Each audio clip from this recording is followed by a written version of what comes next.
Hey everybody, welcome to my channel. If you're new here, I am Mia J and I talk about life, business, and my VSG journey thus far. I am 4 months post-op.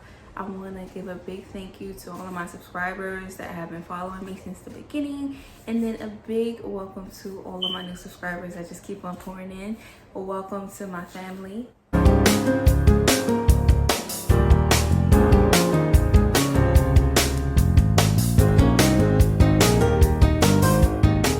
So my last update video, I was 2 months post-op and I am now 4 months post-op, VSG, bariatricsurgery.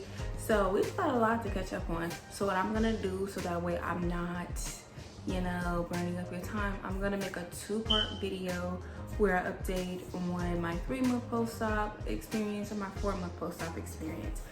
And time got the best of me. I was supposed to have recorded a video, but once I kind of started getting more of the time, I was like, why don't I just combine it together, the 3-month and the 4-month, because literally by the time I was about to do the 3-month video, I was about to be 4 months post-op. So I was like, forget it, we'll just combine it, and then from here on out, I'll make sure I'm consistent with getting the video out. And then I do plan to, from this point forward, dropping a video at least once a week, so that way I can get content out to you guys. But I have missed you guys so much, and I see you guys that are commenting on my videos. I appreciate it. And if you're not following me on social media already, be sure to follow me on TikTok and Instagram. The handles are the same. If you want to see more of like what my everyday life looks like, that's the best way to be able to do it, is to follow me on my social media platforms. I post quotes, I post my workouts, what I'm eating, funny things, just me, be me. I post some things with my family, so be sure to check it out. And Mari, if you're watching this, Mimi loves you. So for this first part of the video, I'm gonna get into my stats. So I'm gonna include that in this one because I know that's the good stuff that everybody wants. So the last time I made my 2-month post-op video, I had weighed in on February 15th and I was 228.4 pounds. I'm looking down at my other phone. On February 22nd, I was 225 pounds. March the 1st, I stayed the same and I was 225 pounds there. March 8th, 219.4 pounds. March 15th, 220.4. March 22nd, 216.2 pounds. March 29th, 212 pounds. April 5th, 212.2. April 12th, drum roll please, I am 208 pounds, 0.8. So we are this close to getting to Wonderland. We this close. It's coming soon. And y'all, I'm gonna have me a big party once I hit Wonderland. Like, I'm gonna do like a big photo shoot and get dressed up and have my own little celebration.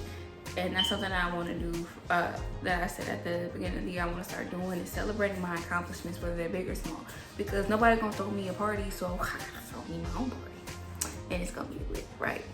Now, also, is with that is inches too, because I do my measurements once a week and I hop on that scale. No, I lied. I do my measurements once a month and I hop on that scale once a week. So when I did my measurements for March, I actually increased 4 inches. My assumption is because I had just started incorporating the gym, so doing a little bit more cardio, doing a little bit more strength workouts. So I think that's kind of what caused the increase.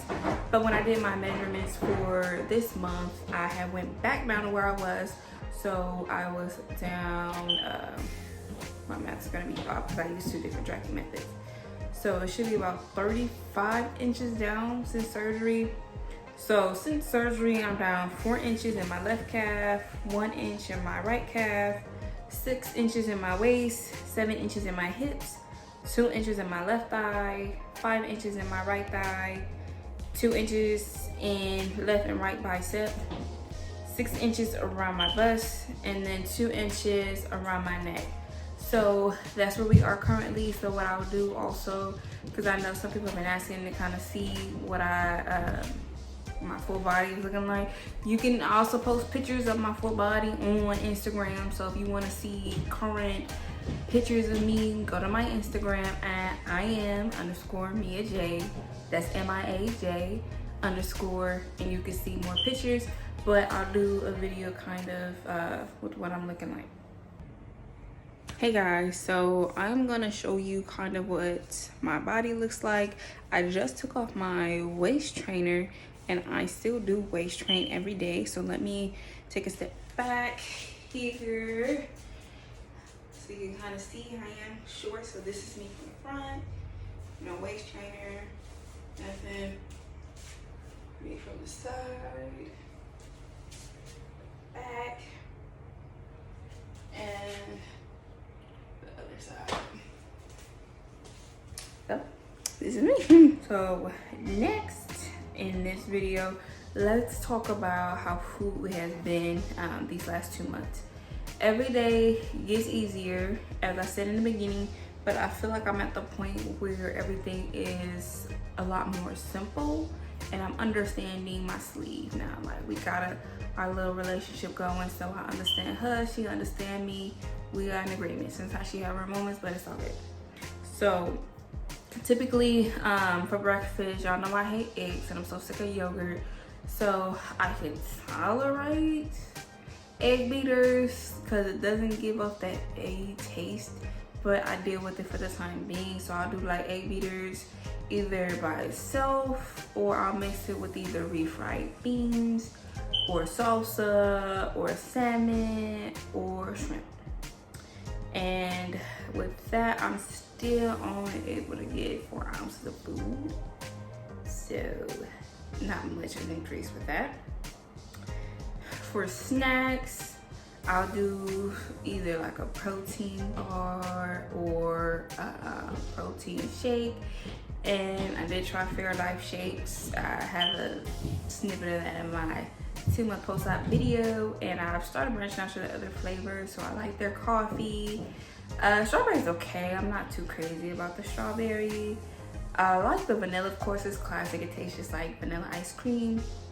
And then what else? Oh, chocolate is my favorite. I really love that chocolate.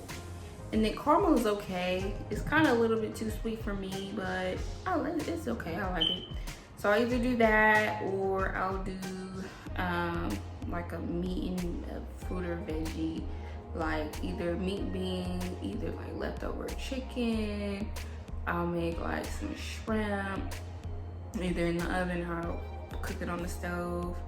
And a fruit or veggie, my obsession is raw peppers. I love, especially red ones. Green peppers are cool, but the red ones, they hit different. So that's kind of what my snacks look like. Occasionally I'll do like an apple with, I don't do peanut butter because we have a nut allergy in the house, so I do sunflower butter, which to me, it does its job still. So we'll do sunflower butter and an apple. Lunch is typically leftover dinner, and dinner is a variety of different things. Like I cook, like I don't do chicken wings because y'all seen these prices of these chicken wings now. Like, who's paying like $15 for a bag of chicken wings? Like, no thank you. You just cut my craving right now for chicken wings. We'll do them chicken drums real quick, but we'll do like chicken drums or salmon. I love different meals and stuff like that. Post more of my meals on TikTok where I make like different recipes. I know I did a video where I had made like a slow cooker white chicken chili that was bariatric friendly with like no cream cheese, no corn, no half and half, things like that, and it came out really, really good. And of course I have non-bariatric patients in my household, and then a toddler, of course, so I make sure that my meals can satisfy them as well, and that one was pretty good. I had made carne asada fries / a salad for me, and it was good, but that carne asada, which is beef, is really, really heavy on my little pouch. So I'm learning that even though I'm not a big fan of beef, that when I do eat, I just have to be mindful that my pouch is gonna feel it a little bit more than like chicken, turkey, or seafood. So that's pretty much it. I also did notice that when I did start working out more, that my appetite increased, meaning like I'm not eating bigger portions, so to speak, but I am wanting to eat more frequently, if that makes sense. Because if you've never boxed before, boxing is pretty intense on top of the workouts that I do on a daily basis, and then adding my strength workouts that I do when I do go to the gym as well. So I could see why my appetite would increase, but I still can't go beyond like the 4 portions. I'm sorry, the 4 ounces. And what I'll probably do is I'll maybe put in a couple of meals or something in here. Or if that's an extra incentive for you to go follow me on Instagram and TikTok so you can see what my food is. And I've also noticed I am a foodie. And not a foodie in the sense of, oh my God, I want to eat everything, but just a sense of my palate is more enhanced. So when I cook, I'm more conscientious of the seasonings I put in my food. And I can taste them a whole lot more. So when I am having my meal, I'm enjoying it. And then of course my fullness cues is I'm just like not interested in the food anymore. But I love cooking. And I've been cooking since I was 5 years old. My pop, God rest his soul, had my little butt in the kitchen, making him hot dogs and peanut butter and jelly sandwiches. So I can work my way around the kitchen. But you should check out some of my reels on Instagram, my TikTok videos. And I post a lot of different seasonings and my foods and stuff like that. And I've gotten back to my gallon of water.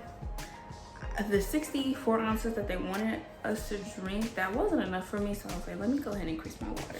So we've got the gallon of water back, and I'm gonna take a sip really quick actually. Okay, so this is my breakfast.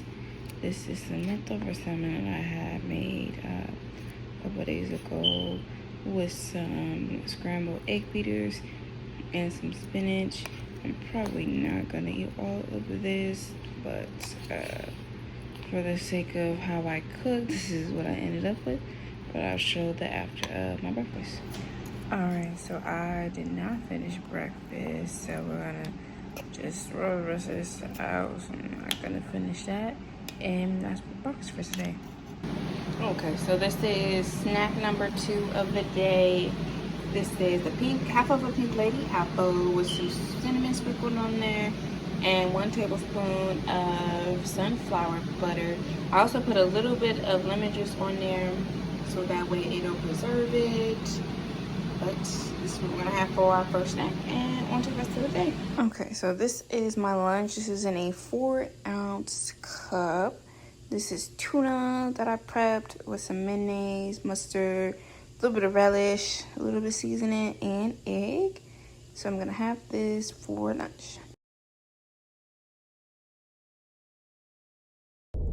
Alright, just left the gym, so this is my last snack of the day, a protein bar.